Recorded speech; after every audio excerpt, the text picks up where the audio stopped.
Welcome to the Caribbean Cricket Podcast, your one-stop shop for all things West Indies cricket. By the fans, for the fans.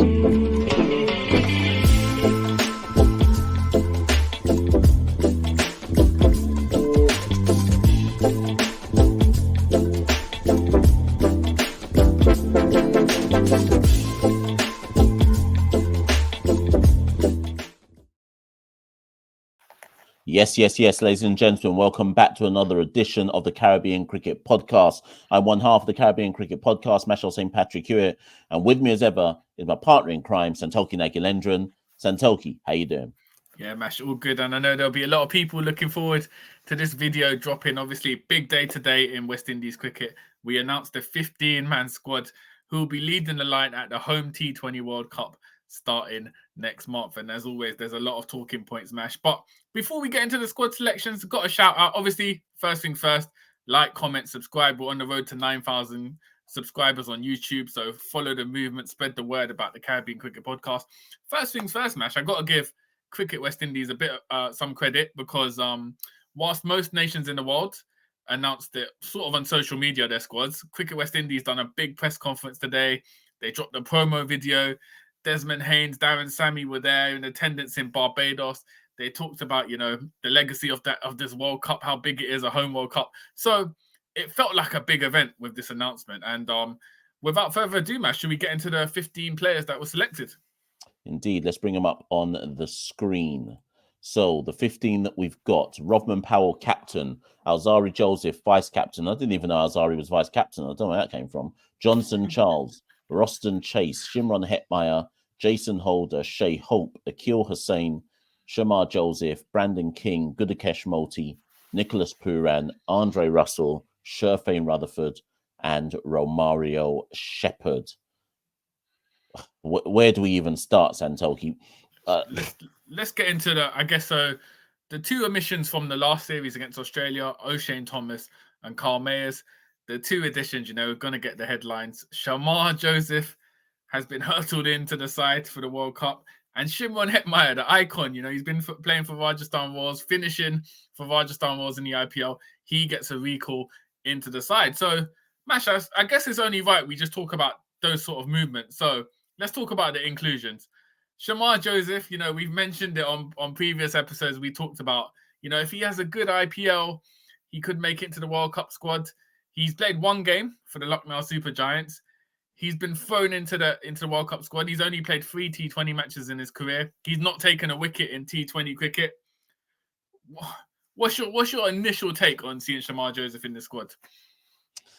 So I'm going to try and be completely balanced and nuanced about this. I think as a West Indian fan base, and I'm talking to all the people watching this show and all the people who love to get in the comments and tell us, this and you know that.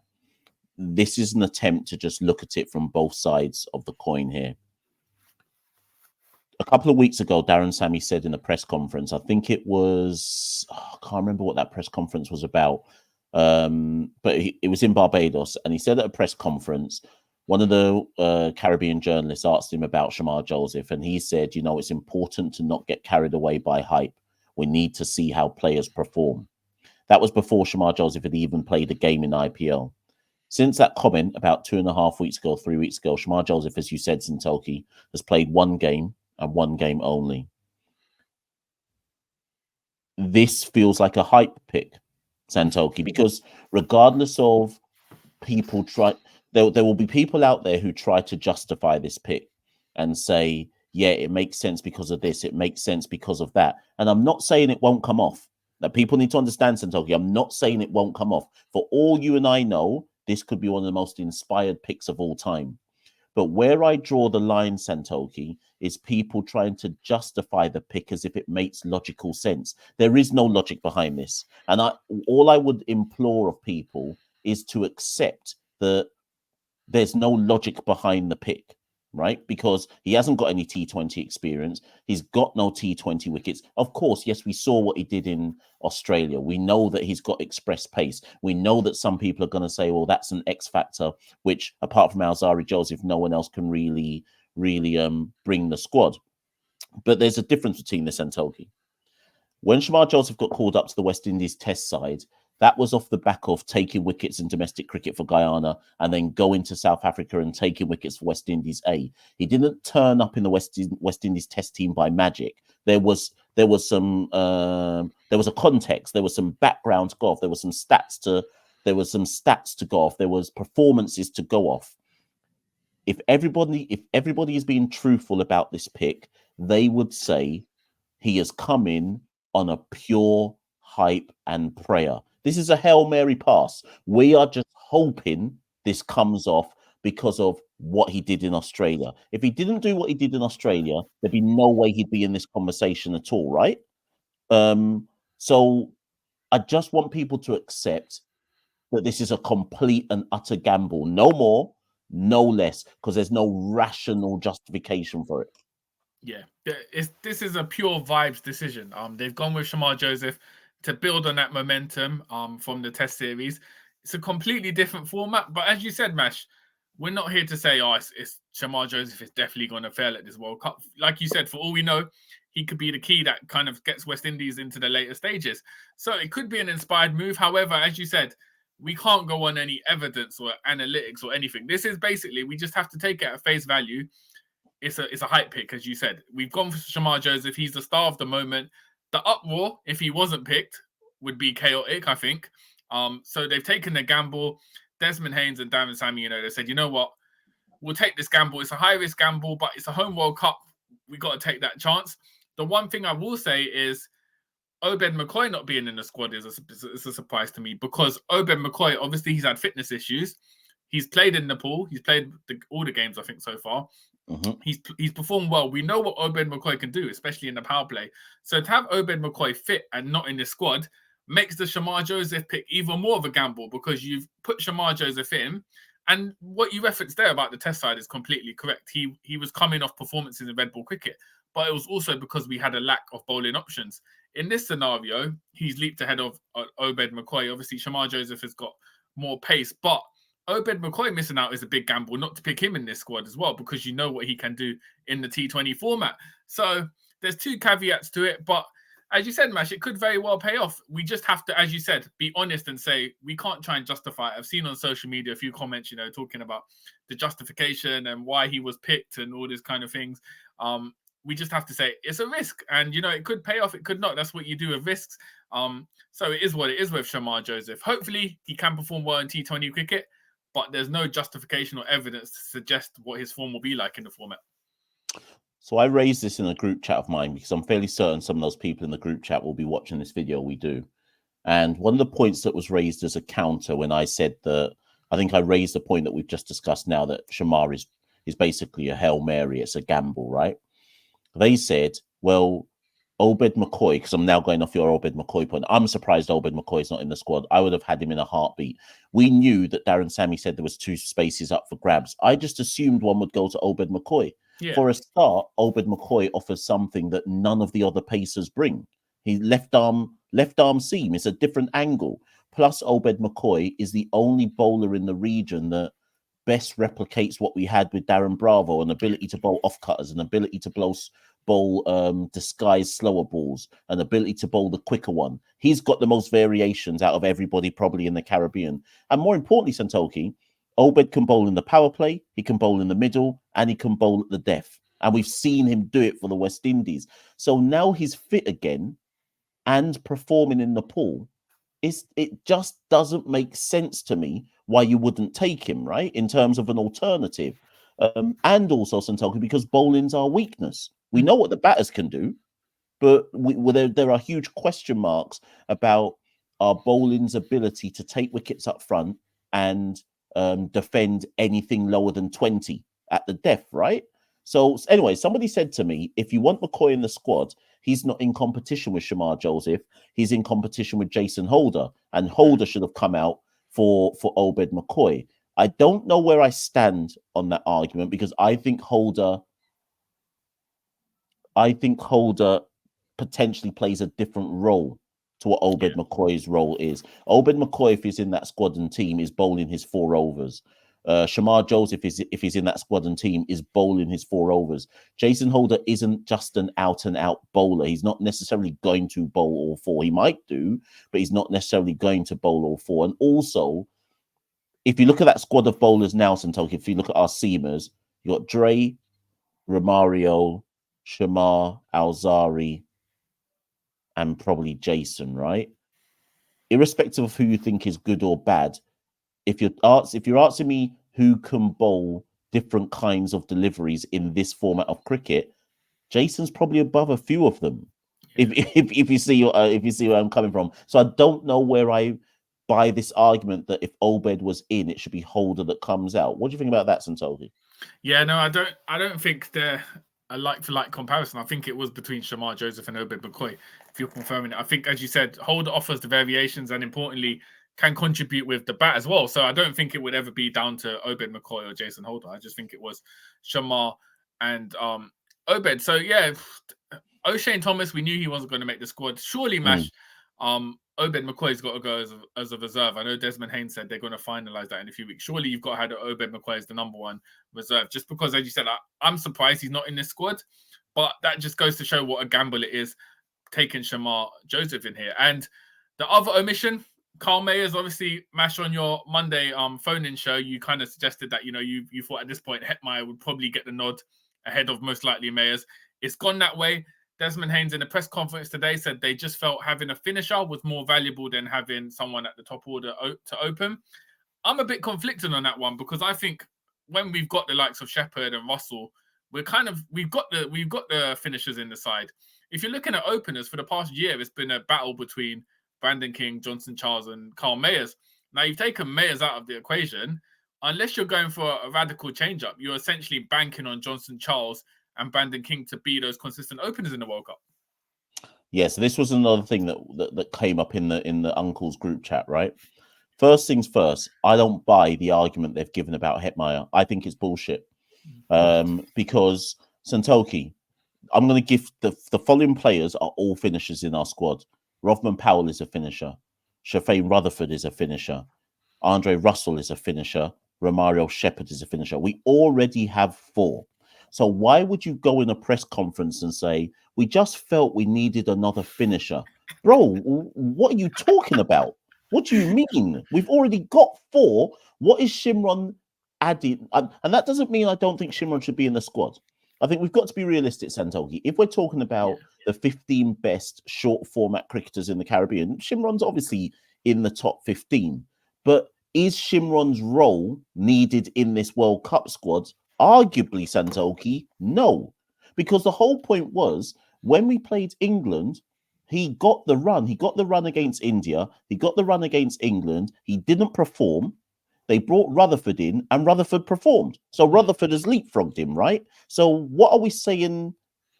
Hetmyer's not taking Rutherford's spot. Rutherford's starting this World Cup, right? He's not taking Dre's spot, obviously, and he's not taking Romario's spot because obviously Romario is there to bowl as well. So are we saying that Hetmyer is basically a bench rider just in case somebody gets injured, which is fine, but don't tell me he's there to boost our finishing. Like we're not suffering for lack of finishers at this point in time. When you take Mayers out, however, as you said, Santokie, you're basically saying it's Johnson Charles or bust. Now, someone said to me, you can afford to take Mayers out for Hetmyer because Shea Hope is there and he can open. But the whole rationale of putting Hope in the team was to be the guy who could come in one drop and essentially play the Marlon Samuels role, right? Essentially kind of anchor and then accelerate later on, play the middle overs, so on and so forth. So are we saying, Santokie, that if King or Charles gets injured, we're just moving Hope to open? And so then what? There doesn't seem a lot of proper sound logic in this. Yeah, and when you add in the fact that Brandon King's currently injured, he didn't go to Nepal. So you're taking another risk by banking on him and Johnson Charles to open. Mayers, obviously, as well, what he can contribute with the ball, maybe 1 or 2 overs here and there as well, is handy.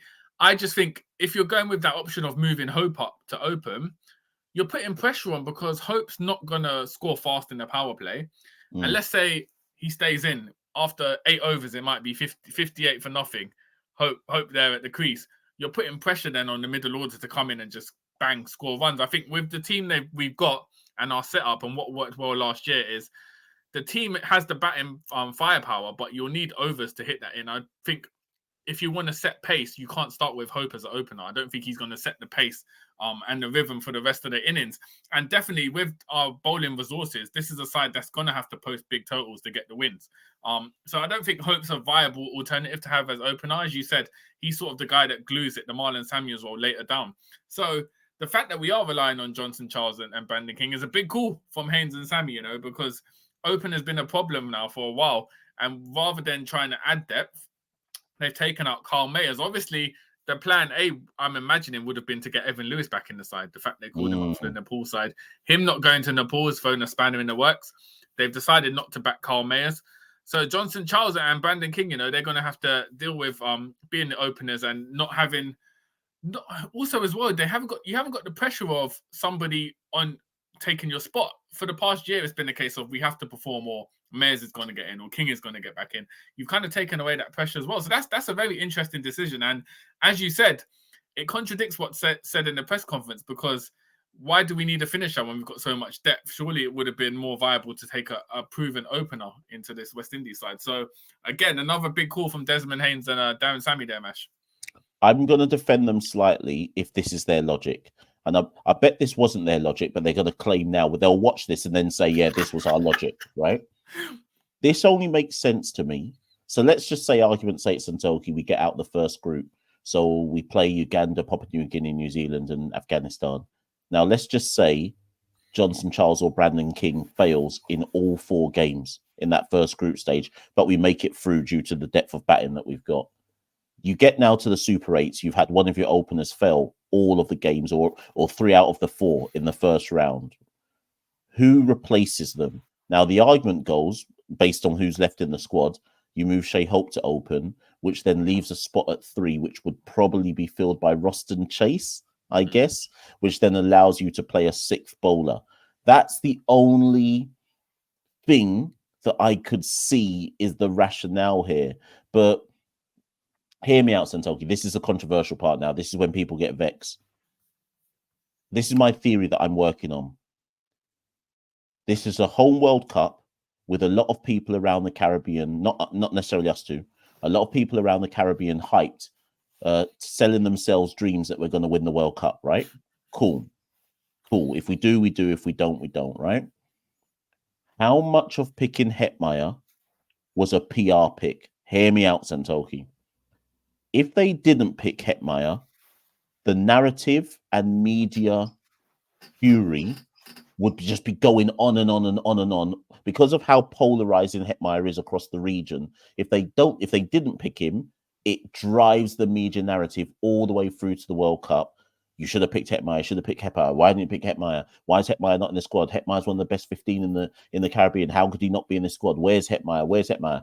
Any defeat in the World Cup? Where's Hetmyer? Why wasn't Hetmyer picked? Do you think it's a stretch, Santokie? Do you think my theory is a stretch? That by picking Hetmyer, you drown out any possible media noise about who else should have been there. And it means you have everybody within the region generally accepting the squad that's been picked. Because no one's going to make too much media noise about Obed Bakoy. He's not a big enough name for people to kind of get furious about. So by having Hetmyer in, everybody's just bringing the good vibes now and saying, yeah, let's rally around the West Indies, etc. And there's no negative media coming back at the team. Is that a stretch, or do you think there might be some weight in that?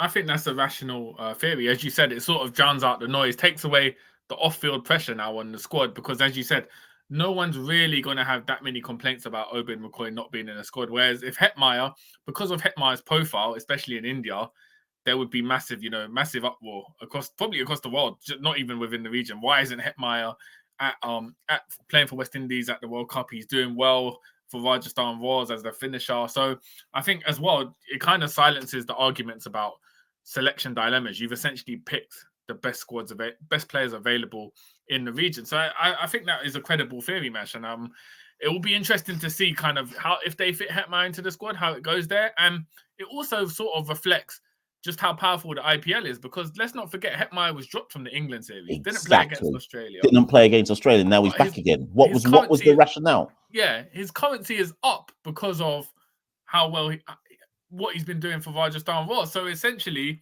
what we're saying now is the IPL supersedes international performances, basically. Has to. Yeah. So what do you think would have happened, Santokie, if Mayers had got a look in for whichever team he's at in IPL? Like if he'd had the same IPL this year that he had last year for I can't remember the team now. If they'd played him this year, who gets in then? Do you think Mayers would have got him based on IPL recency bias? But this is the thing, right? Because Sammy said, all right, we're going to use the IPL as a metric to see who can kind of make a claim for the West Indies squad, which is fair enough. IPL's high quality T20 tournament. Obviously, it's played along a long period, so you can make some evaluation there. But then they've basically picked Shamar Joseph, who's only played one game. And then a lot of fans are saying Carl Mayers hasn't played in the IPL. That's why he hasn't been picked.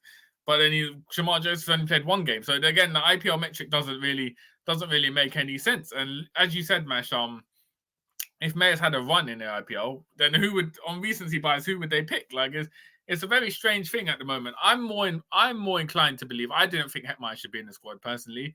I think not. Sometimes you have to go beyond the individual and look at the team dynamic. I think Mayers has obviously played in the Australia series, the England series before that. He's been part of the side for a while. Hetmyer, there's been issues before. I don't think Hetmyer adds enough value. As you said, if we had a lack of finishers, then Hetmyer adds the X factor. I don't think in his current form, because he hasn't got any recent experience of playing long innings in T20 cricket. He's come out for 6 to 10 balls in the IPL. So I don't think it's not justified to bring him back at the expense of Mayers. But it is what it is. They've gone with the big headline name. And hopefully he can prove us wrong in the World Cup, especially with the first few games being played in Guyana. He won't have any excuses to miss the flight. Just got to make sure gets across that Berbice Bridge.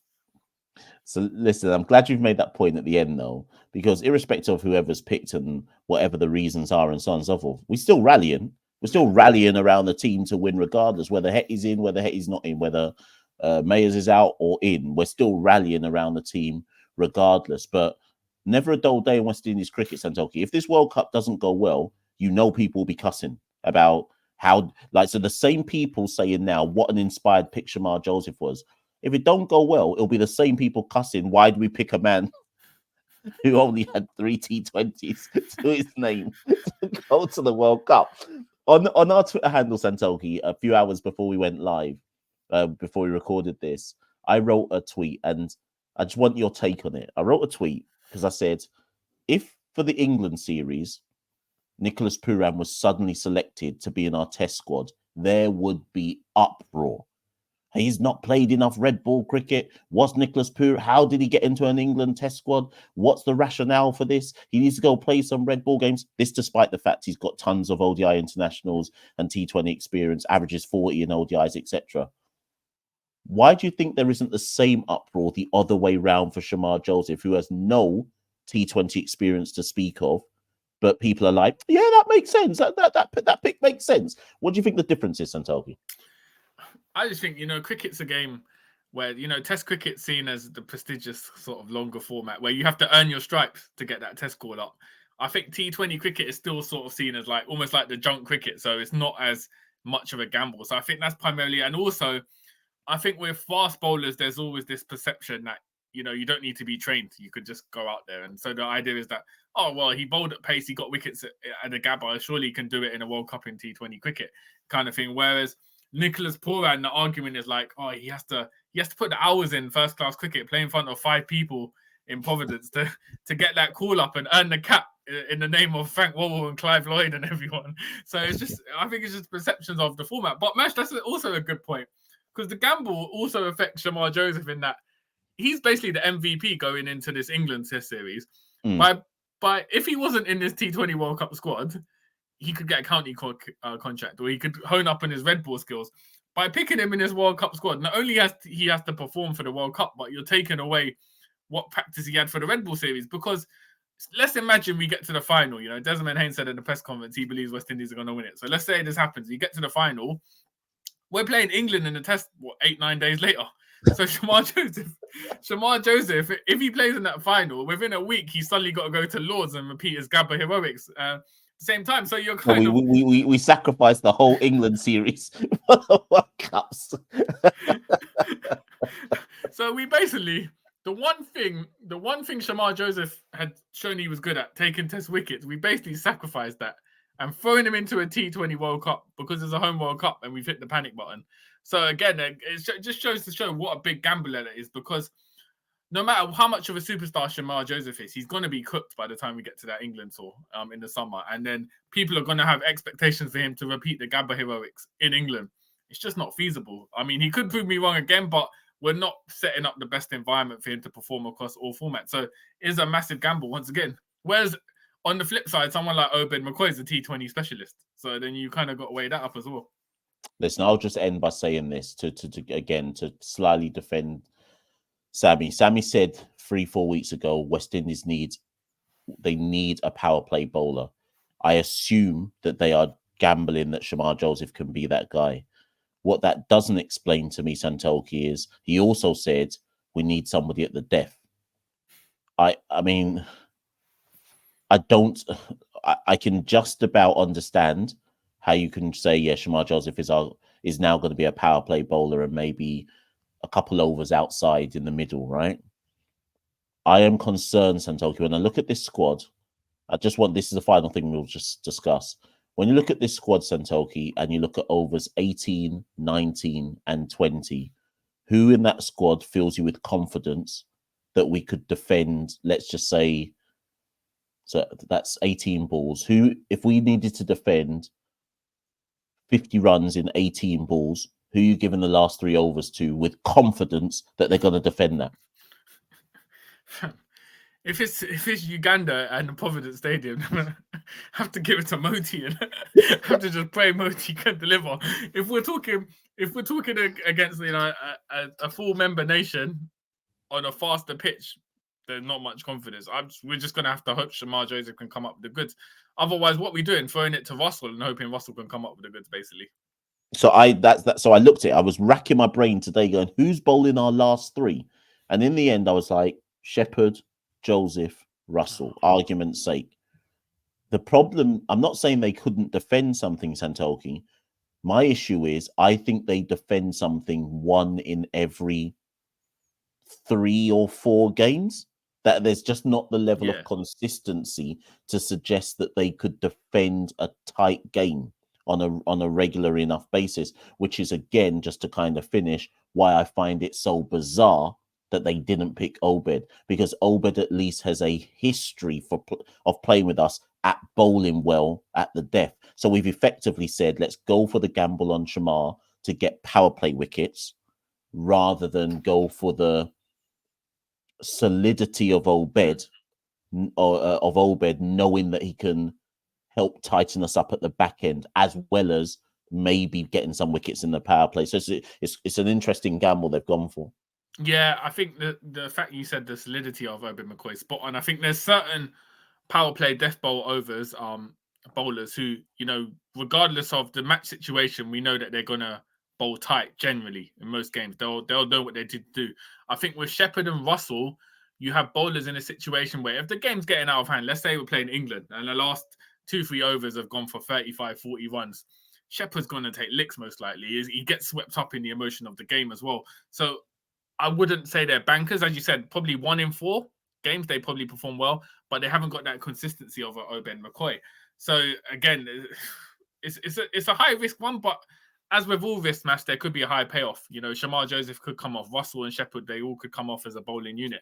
So we'll have to see how it goes. I thought it was interesting, just a final point, that Sammy mentioned Fabian Allen will be playing for West Indies in the South Africa series. I don't know if that was a hint that he could be a possible kind of replacement, a late replacement, because the actual deadline is May the 25th, but that was mentioned, and he did say Brandon King is set for recovery to play in that South Africa series as well. But as we said on social media, the final deadline to make any changes, this is a provisional squad, is May 25th. So we could see some changes. There could be. It's very unlikely unless there's an injury, but the final squad will be named in about 3.5 weeks. I'll just let you know as well that I have been told although I'm waiting for official confirmation that Evan Lewis will be part of the training camp in Antigua. So I'm going to say watch this space. Because they reached out to Evan Lewis to go to Nepal. So clearly he's on their radar in some shape or form. So let's watch this space. Let me ask you this, Mash. If let's say they go training camp in Antigua, Evan Lewis is hitting sixes to Barbuda. Yeah, what are you? Who's Evan Lewis coming in for? Who takes the drop? Hetmyer's got to go home. Oh no!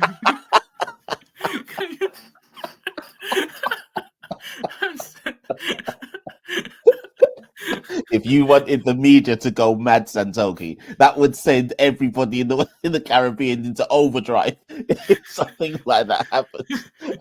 Can you imagine? First press conference, Evan Lewis is going, "Yo, listen, you know what? Yeah, I finished the renovation work on my house already in West Indies now."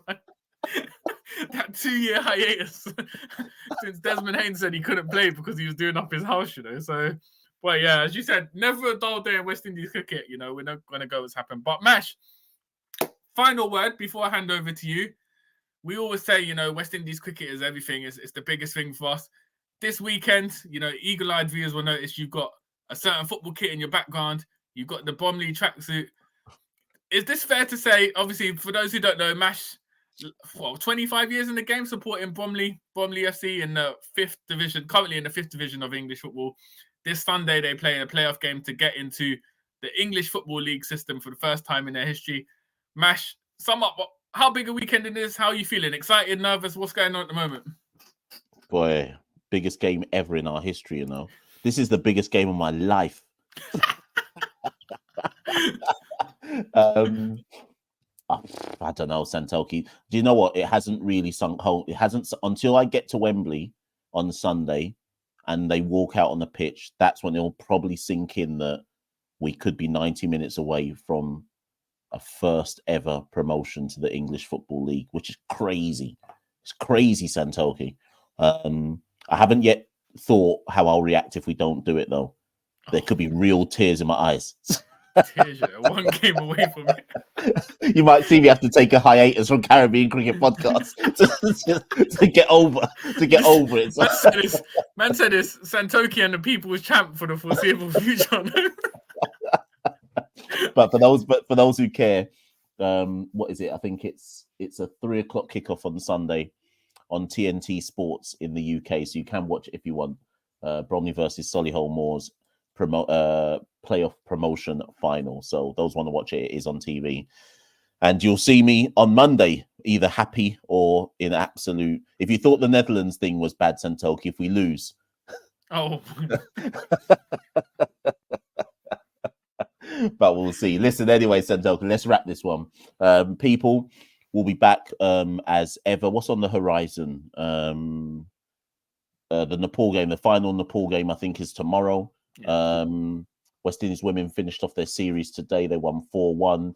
Then it's just the training camps, and then it's the South Africa series, Santokie, in the back end of May. I think the week beginning the 20th. So plenty of cricket coming up for us to talk about and get into. So stay locked in, people. We got far more stuff coming. Last words to you, Santokie. Yeah, as you said, Mash, we kind of had a slight mini break as always when the IPL's gone on, but now we're into that run. You know, World Cup, England series, CPL after that, non-stop cricket. So hopefully by the end of this summer we can say we had some success. But as always, Mash, in between that, never a dull day in West Indies cricket. Who knows what else is going to happen? We haven't even touched on Devon Thomas getting a 5-year ban. Oh my God, yeah, sugar. So we might have to do a Netflix special, you know. Because so there's a lot going on in West Indies cricket. As always, keep following us, Instagram, TikTok, X. You can see the social media logos above us. Follow the Movement Caribbean Cricket Podcast. You know, spread the word. And we'll see you very soon for another episode. Take care, everyone. Take care. We rule the cricket world. Now the rules seem coming. Welcome to the Caribbean Cricket Podcast, your one-stop shop for all things West Indies cricket. By the fans, for the fans.